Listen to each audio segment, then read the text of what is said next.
திமுக ஆட்சினாலே ஊழல் ஆட்சி. ஊழலுக்காக கிடைக்கப்பட்ட ஒரே அரசாங்கம் இந்தியாவில் திமுக ஆட்சி தான். திமுக ஆட்சியில தான் லஞ்ச லாவண்யம் எல்லா துறையிலும் தலைவிரித்தாடுகிறது. கலெக்ஷன், கமிஷன், கரப்ஷன் தாரக மந்திரம் திமுக.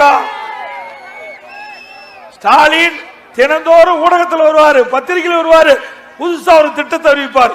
அதோட இந்த திட்டம் காணாம போயிடும். அது மட்டுமல்ல, ஒவ்வொரு முறையும் ஒரு புது திட்டத்தை அறிவிப்பார். அதுக்கு ஒரு குழு போடுவார். குழு அரசாங்கம். ஸ்டாலின் மாடல் அரசாங்கம், குழு அரசாங்கம். இதுவரைக்கும் 52 குழு போட்டிருக்காங்க. 52 குழு போட்டிருக்காங்க. எப்படி மக்களை ஏமாத்துறாங்க.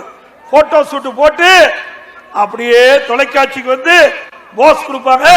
நம்முடைய தொலைக்காட்சி நண்பர்களும் அதை படம் பிடிச்சு அன்றாட செய்தியா வெளியிடுவாங்க. இதுதான் கடந்த 50 மாத திமுக ஆட்சியினுடைய சாதனை.